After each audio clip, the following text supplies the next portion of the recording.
मधु को अपने कानों पर यकीन ही नहीं हो रहा था कि उसकी अपनी माँ भाभी के साथ मिलकर उसके बारे में ऐसी बातें करेगी। ऐसी कौन सी बात मधु ने सुन ली थी? मधु 3 भाई बहनों में सबसे छोटी थी, इसलिए सबकी लाडली थी और दोनों बड़े भाइयों से अपनी बातें मनवाती रहती थी। अपने माँ और पापा की जैसे जान थी। समय बीतता गया, पढ़ाई लिखाई करके दोनों भाई अपनी अपनी नौकरी में लग गए। एक एक कर दोनों भाइयों की भी शादी हो गई। परिवार में सब कुछ ठीक ठाक चल रहा था। मधु अभी बीए सेकेंड ईयर में पढ़ रही थी। देखने में भी अच्छी भली थी। जो भी रिश्तेदार आते सब यही कहते कि अब मधु के लिए रिश्ता देखिए। पापा कहते अभी नहीं, बीए कंप्लीट कर लेगी तब। आजकल जमाना बिना पढ़े लिखे गुजारे का नहीं है। लड़की पढ़ी लिखी होगी तो उसके विपत्ति का श्रृंगार बनेगी यह पढ़ाई। वैसे आपकी जो मर्जी रघुवर बाबू।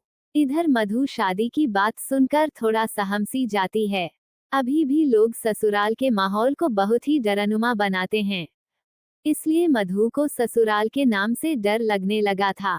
2 साल बाद बेहतर रिजल्ट के साथ बीए पूरा हो गया मधु का।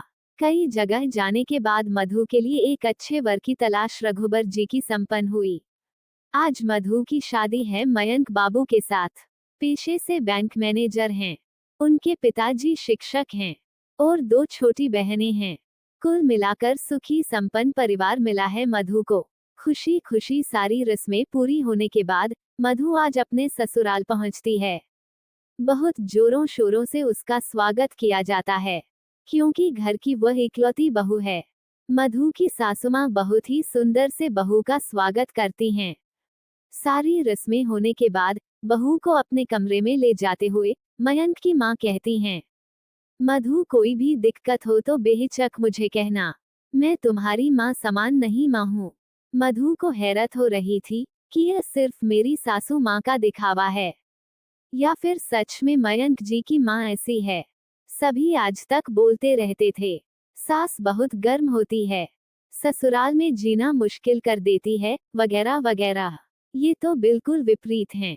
सुबह उठकर जब मधु देखती है कि रेवती जी सारा काम कर चुकी होती है, सासुमां मधु से कहती है, पहले तुम स्नान करके पूजा कर लो, फिर सभी साथ में नाश्ता करेंगे। तब मधु कहती है, माँ आपने मुझे जगाया क्यों नहीं? कुछ काम में हाथ बटा देती मैं भी। अरे बेटा, अभी तुम्हारे हाथों में मेहंदी के रंग हैं, इसे आराम से रहने दो। और मैं हूं ना अभी, और कौन सा मैं कहती हूँ कि तुमको नहीं करना है। मेरे बुढ़ापे का सहारा तुम ही तो बनोगी। 2-4 दिन इसी तरह बीत गए। फिर मधु ने कहा, मुझे मम्मी के यहाँ जाना है। रेवती जी ने कहा, मयंक मधु को जाओ मम्मी के यहाँ से घुमा लाओ। जब भी मधु अपनी मम्मी के यहाँ जाती तो 1 सप्ताह 2 सप्ताह रुक जाती। ये बात मधु की दोनों नन्नदों को अच्छी नहीं लगती। हमेशा कहती कि आपने बहू को सर चढ़ा लिया है बेटी कहकर। शादी के बाद इतना कोई मायके जाता है क्या? रेवती जी कहती कि अभी बच्ची है, नासमझ है। जब बाल बच्चे होंगे तो खुद ही जिम्मेदारी का एहसास होगा। 2 दिन में समझदारी आ जाएगी कि ससुराल ही उसका अपना घर है। अभी तो मैं हूं ना, घर देखने के लिए बच्ची है, जाने दो। धीरे धीरे समय अपनी गति से बीत गया। 5 साल बाद 2 बच्चे की मां बन गई मधु। लेकिन फिर भी उसकी आदत नहीं छूटी मायके जाने वाली। जब मन हो तब कोई बहाना बनाकर मायके चली जाती और बच्चों को अपनी सास पर छोड़ देती। इधर मायके में दोनों भाभियों को मधु का बार बार आना जाना अच्छा नहीं लगता था।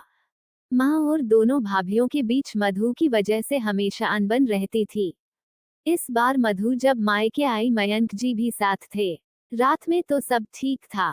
सुबह मधु जब बाथरूम की तरफ जाने लगी तब उसने सुना कि माँ और दोनों भाभी उसी के बारे में बात कर रहे हैं। वह थोड़ा ध्यान लगाकर सुनने लगी। दोनों भाभी कह रही थी कि क्या दिक्कत है मधु को अपने ससुराल में? इतनी अच्छी सास, इतना अच्छा परिवार मिला हुआ है, फिर भी जब देखो तब यहाँ आ जाती हैं। कह तो भाभी सही रही थी, मुझे ससुराल में कभी ससुराल जैसा लगा ही नहीं। लेकिन मैंने कभी इस बारे में सोचा ही नहीं। खुद तो आती ही है, मयंक जी को भी ले आती है। स्वागत में कम खर्चे होते हैं क्या? माँ भी बोल रही थी। हाँ सही बात है। इस वक्त तुम दोनों झगड़ा मत करो, मैं मधु से बात करूंगी। तभी मधु माँ से लिपटते हुए बोली, आज के बाद मैं बिना किसी ओकेजन कभी नहीं आऊंगी। यही मेरा फैसला है और यही सही है माँ। मधु की आंखों से आंसू जैसे रुकने का नाम ही नहीं ले रहे थे। नम आंखों के साथ ही तुरंत वह मयंक जी के साथ अपने ससुराल पहुंच जाती है और रेवती से लिपटकर फूट फूट कर रोने लगती है और कहती है, मेरा मायका छूट गया दहलीज के उस पार। रेवती जी ने कहा, अरे पगली, तुम्हारा दूजा मायका हमेशा तुम्हारा इंतजार कर रहा है। अपने घर को रोशन करो, यही तुम्हारा असली मायका है। हाँ माँ, मैं हमेशा के लिए अपने मायके लौट आई हंसते हुए। मेरे प्यारे दोस्तों, आपको कहानी कैसी लगी हमें कमेंट में जरूर बताइए। कहानी अच्छी लगे तो कहानी को लाइक कीजिए, शेयर कीजिए और चैनल को सब्सक्राइब करना ना भूले। कहानी सुनने के लिए आपका बहुत बहुत धन्यवाद।